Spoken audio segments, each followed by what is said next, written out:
Todas as quartas-feiras, o doutor José Antônio Cremasco, advogado trabalhista, está aqui com a gente para falar sobre direito trabalhista. Em primeiro lugar, doutor Cremasco, muito boa tarde. Boa tarde. Doutor Cremasco, é o seguinte, umas mensagens, vamos dizer, orquestradas, que é de conteúdo muito parecido, estão chegando aqui. Doutor Cremasco vem como advogado trabalhista para falar sobre direito trabalhista, mas estão fazendo cobranças ao presidente do Conselho Fiscal da Ponte Preta. Não é o caso. As mensagens estão vindo aqui todas mais ou menos com o mesmo conteúdo, doutor Cremasco, sobre a saída do jogador Alisson, que a Ponte Preta teria tido prejuízo e a culpa é do Conselho Fiscal. O senhor quer falar sobre isso? É assunto para uma reunião em Conselho Deliberativo? Não, eu não me recuso a falar assunto nenhum. Primeiro que eu não entrei na Ponte Preta para fazer parte de grupelhos, de chacrinha, de chacota, de grupos organizados. Eu entrei para ajudar diante da tragédia que estava aquilo. Quer dizer, eu não tenho apego ao cargo, eu tenho apego à instituição Ponte Preta, né?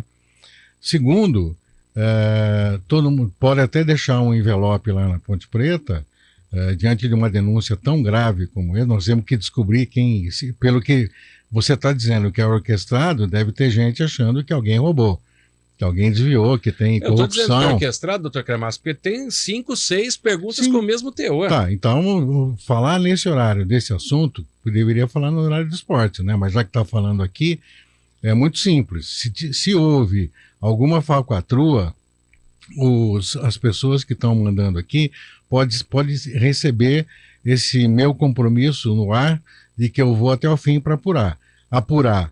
Se é jogadinha política, cabe um processo de injúria, calúnia, difamação e vai responder por isso.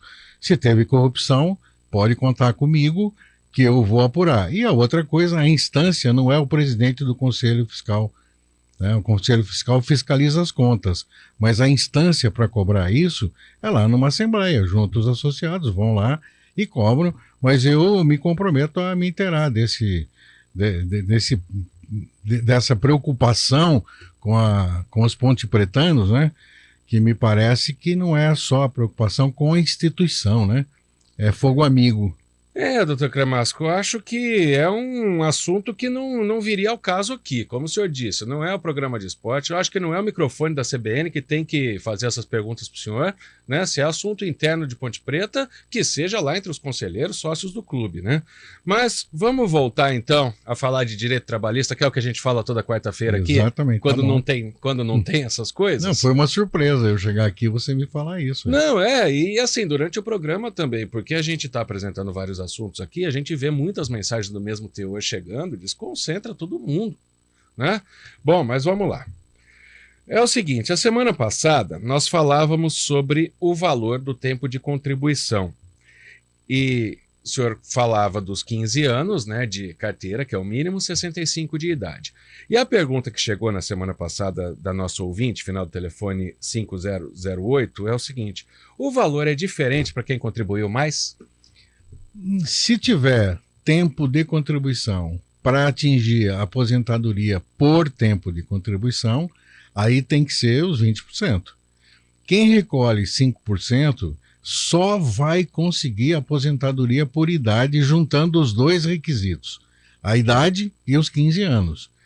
Então, o tempo que ela contribuiu maior vai servir para essa contagem. É óbvio que se ela conseguir juntar 30 anos mulher, 35 homem e a idade e conseguir a aposentadoria por tempo de contribuição é melhor do que da idade, que são só 15 anos, né?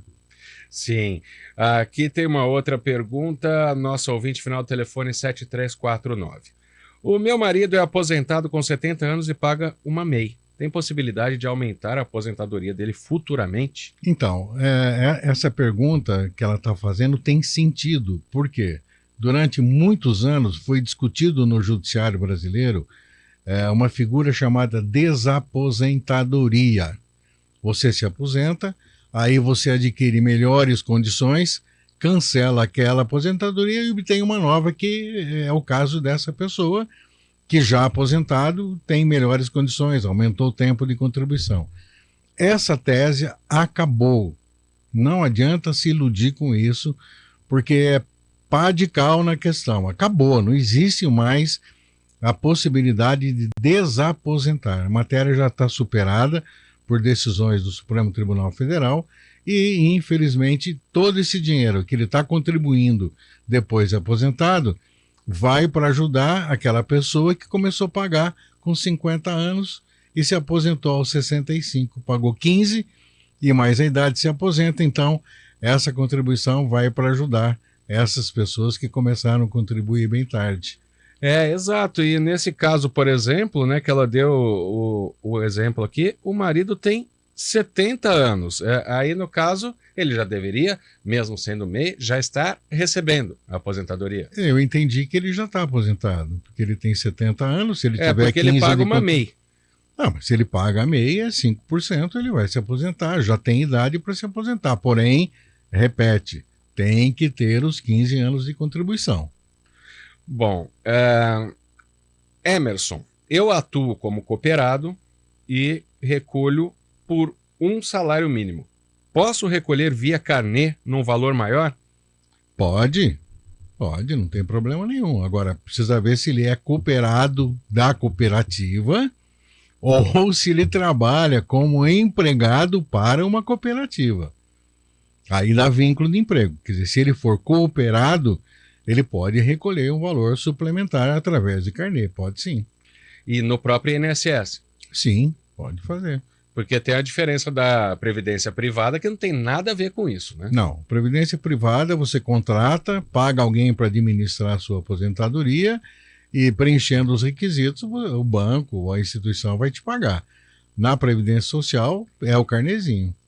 Agora o Francisco Camargos, ele tem uma pergunta meio difícil aqui, porque o cálculo depende de cada pessoa, né? Ele está pedindo um valor exato aqui, por exemplo, se ele tiver 65 e 25 de contribuição, que a gente pode falar em porcentagem, né? Não, então, ele pode entrar no site do Meu INSS, tem lá uma aba onde ele pode fazer uma simulação. O importante para ele saber ele dá a entrada no processo, ele vai receber uma carta do processo informando que a aposentadoria foi deferida. Se ele receber o valor que está lá, ela se concretiza. Se ele recusar receber, porque ele estava esperando 3 mil, chegou 1.800, uma diferença de 1.200 eu não quero, então não pega, e aí ele pode rever esses valores. Agora, é muito complicado ele acreditar num cálculo, porque tudo é simulação, tem que ver quais os valores que o INSS vai utilizar.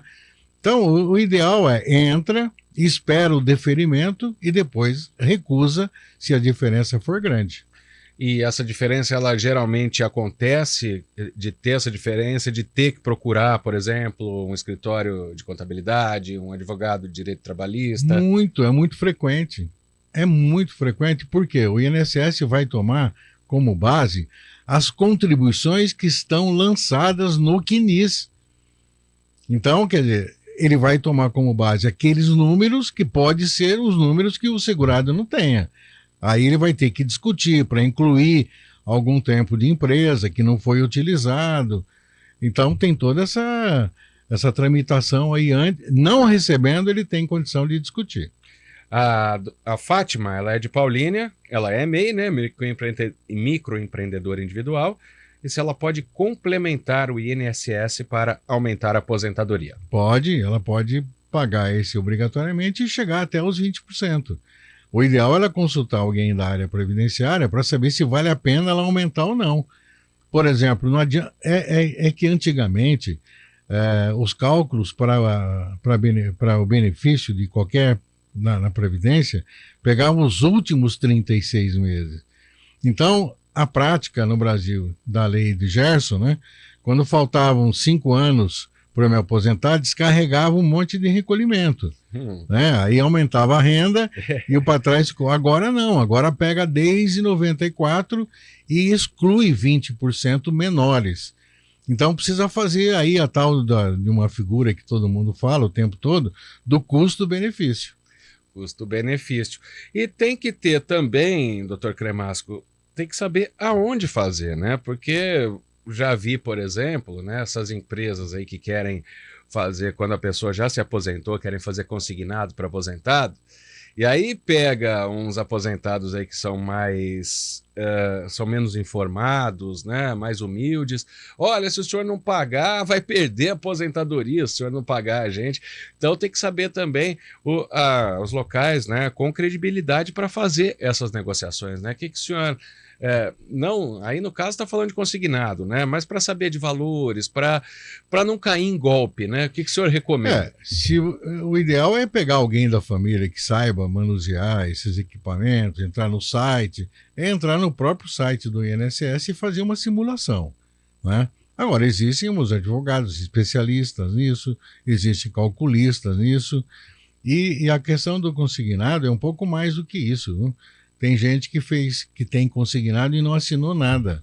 Um documento falso tem que entrar na justiça para parar o desconto que vem sofrendo. Então, a Previdência é um alvo fácil, né? E o consignado, o segurado é uma moleza, porque vai descontar da aposentadoria dele, então tá muito bom. E aí é fácil para eles conseguirem o nome desses aposentados também, né? Isso é um mistério, né? Porque a gente está falando na concessão de benefício que tem segurado que nem recebeu a carta e tem gente ligando para ele fazendo proposta de processo. Quer dizer, sai de algum lugar.